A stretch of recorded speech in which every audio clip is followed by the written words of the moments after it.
So today I want to talk about sovereign debt and what's going around the world with that. And it's happening everywhere. So in the United States, as we all know, Trump is trying to fire one of the feds, or two of them, and to lower the interest rates.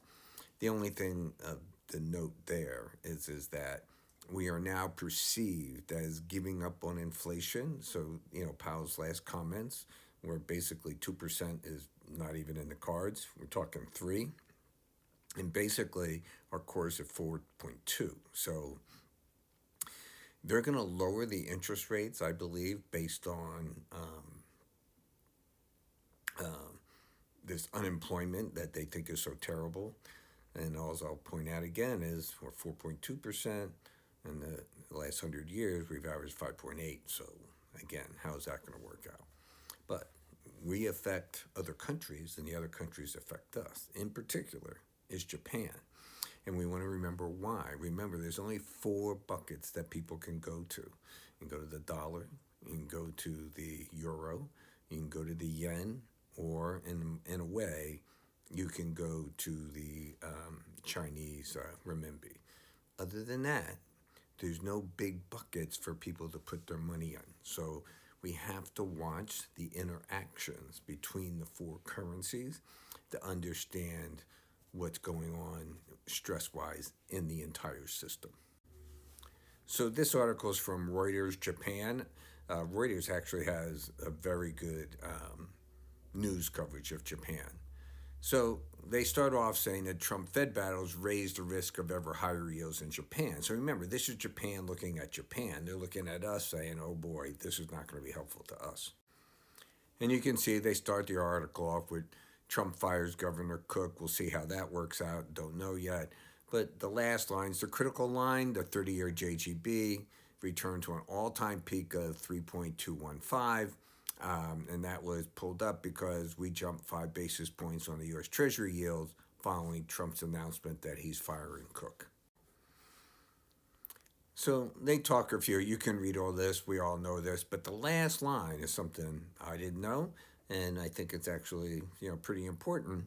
So the the BOJ has asked for 217.2 billion for debt servicing costs for the budget in the next financial year, a record amount, 217 billion. And that kind of threw me. So I was like, how much debt do they actually have? And it's around 9 trillion US when you add it up. It's 1.387, I don't know what you call it. Is it billions or quadrillions? I don't know what it is. But here's the interesting thing. Look, the 10-year is 13.8% of their outstanding debt. The 20 is 8.8, and the 30 is 4.9, which comes out to around 36, 37%, somewhere in there, okay? Remember, the interest that they expect to pay is 217. So if you take 9 trillion and you divide it into 217 billion, it comes out to about 0.0024. So little less than a quarter basis point, okay?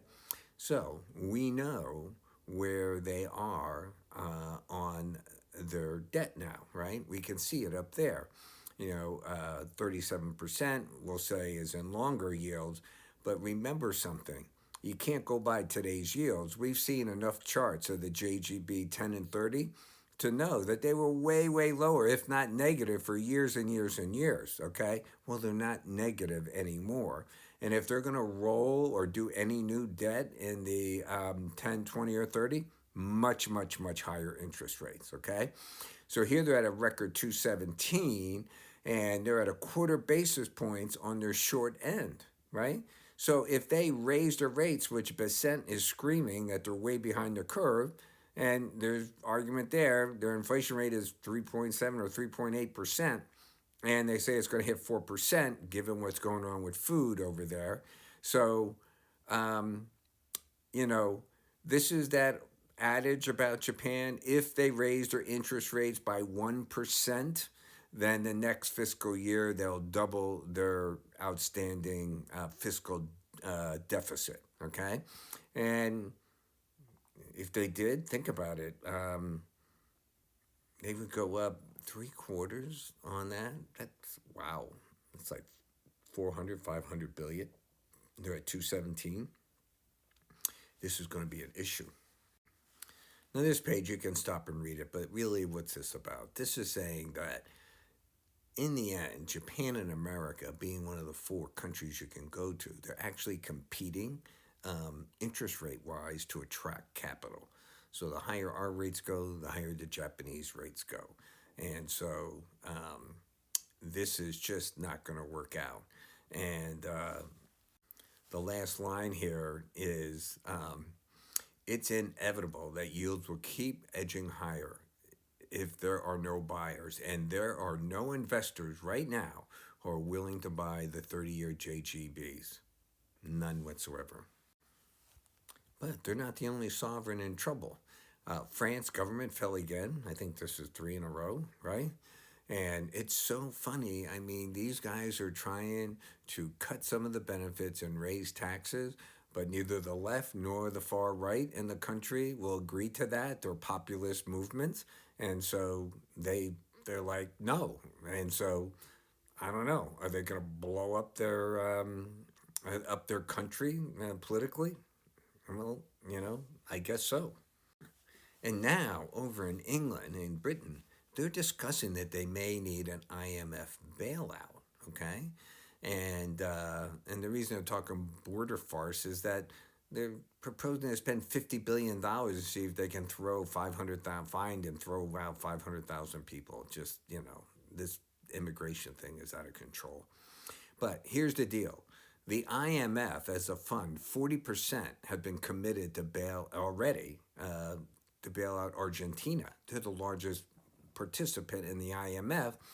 And there are many people, including the Bank of England, who says that the IMF does not have the capacity or the capabilities to bail out UK. Yet, this is what they're arguing about because they don't want to raise the taxes on the rich. Because you have to remember, England is all about taking care of the oligarchs. They have been, and they continue to do so. And of course, America is challenged. We just bought another 1.4, a little less, $1.399 billion. So this is now 7.4 billion in the last 2 weeks. Okay? So think about what America's doing. We're moving all our raise to short end stuff. Okay? Doesn't mean that we're doing all short end. We do long end, but we do a lot of short end stuff now because percent is trying to drive down the interest rates. Okay? And so when you're doing the short end stuff, then you have to go in and buy in the open market the long end so the long end doesn't shoot up along with the European yields, along with the Japanese yield. So in other words, as the sovereign debt in all these countries is now being quote unquote argued over, okay, argued over in the sense that where are people going to put their money? And of course, we also know that America is not everybody's favorite country anymore. And we've seen the dollar down. And how's that going to work out? We just don't know just yet.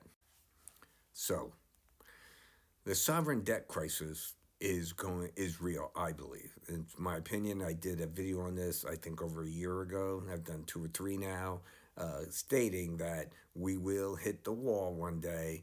And the wall we're going to hit, I don't think people understand. It's not going to be one day you're going to wake up and the debt is going to be like, oh, people aren't going to buy it. No, no, no, no.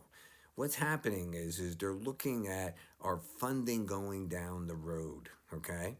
So every time someone buys some of our debt from now on, starting now, is they're going to keep demanding more and more higher interest rates to take on the risk that the sovereign debt crisis in each individual country is not being addressed, okay?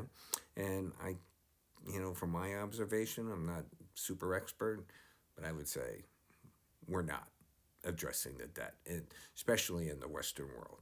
Our demographics are horrific. I mean, horrific. Europeans are toast. But what do you think? Are we going to be able to raise our debt or lower our interest rates? Tell me in the comments and like and follow, and thank you for listening.